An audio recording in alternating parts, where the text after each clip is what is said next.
And welcome back to Daily Wrap. I'm Joe Concha, along with my co-hosts, Chatty Cathy, Ricky Unger, Heather Hansen, and Bill Tucker.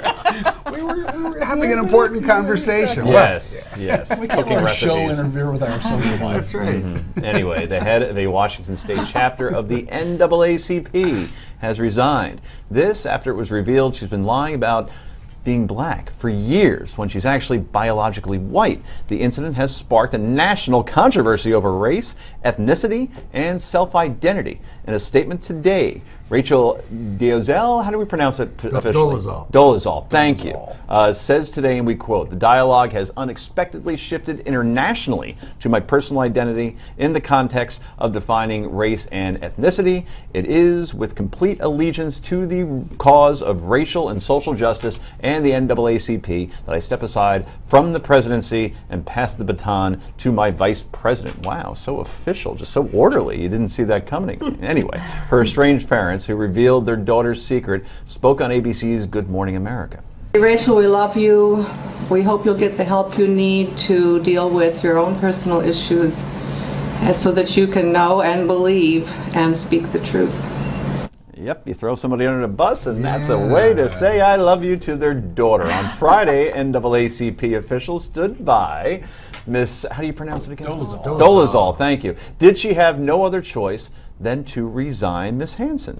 Yeah, I think that she had no other choice to resign, and in fact, the head of the NAACP was on CNN tonight saying that, you know, lying. It's not the race thing isn't the issue. It's the lying. Exactly. It's the complete disingenuous nature of everything that she's done in her whole life. And then, as more and more comes out, where we're now hearing that she sued her university, Howard University, for discrimination. That's right. I mean, you know, the fact that the thing that's most upsetting to me is the fact that 8 different times she said that she was a victim of hate crime. I mean, there's something going on with this lady that is a lot different than just simply finding some sort of relationship with someone of a different religion. Rick, was the Rachel Dolezal story blown up?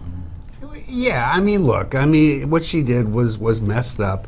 But I got to tell you, you know where she's getting it, because her parents go on TV to bust her, and they say what they really want is for her to find herself and get her identity straightened out and come back to the family. Well, she resigned this morning, but that didn't stop her parents from going on Fox television tonight to be interviewed by who? Hannity had? No, Megyn Megyn Kelly. Okay. So they're basically attention hogs who are now cashing in on the fact of their daughter's misfortune and difficult time. So you know what? The parents need to go away and let this girl get herself straightened out. Isn't it amazing the obsession that the country has with race? I mean, every time one of these stories becomes the story, it's just everything. It's all that you hear about. It's all that people want to talk about. It just, I guess it shows how much more work we have to do on the topic. You stole my next question for Bill, which is, we can't go a day or two without discussing race in this country. And I'm trying to think even back, and I'm not going to blame Obama or say the president or anything like that, but You just did.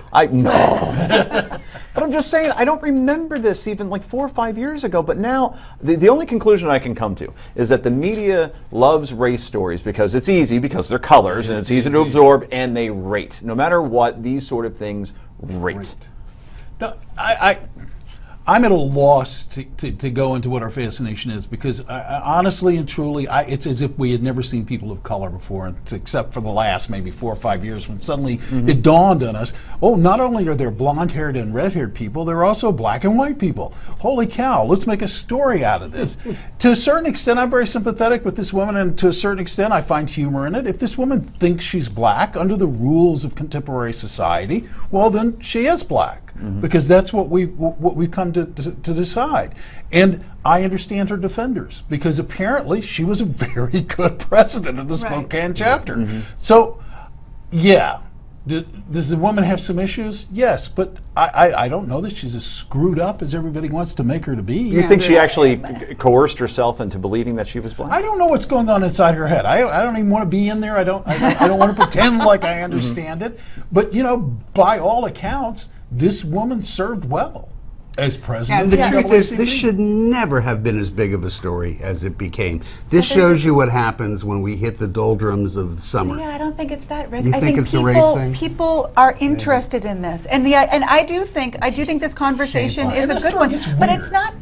if people, everybody has some most of us has some African American blood in us, and as we, well, I can dance, you know. I got soul. But the thing that's going to be interesting is the young people, as they start to marry each other, and someone who has a lot and someone who has a little, the next generation, and President Obama has actually said this, the next generation isn't going to have this problem because they're all going to look like all different colors of the rainbow, and it's not going to be such a big deal. But for us right now, we are on the cusp of something, and I think it's a conversation we have to have. Interesting. Well, speaking of conversations that we've been having a lot of lately, this controversy in Spokane is leading to comparisons with Caitlyn Jenner.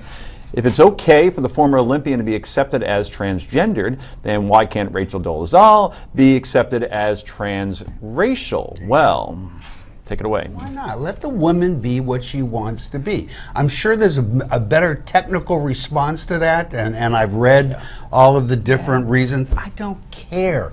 If the woman is happy, then I'm happy, you know, and she was obviously doing her job well. It's a shame that she had to resign from it because she was meeting her stated purpose. Leave her alone. Whose business is it? Before you jump in, let me just jump in with this real quick. MSNBC's Melissa Harris Perry asked an expert whether Rachel Dolezal could really be black.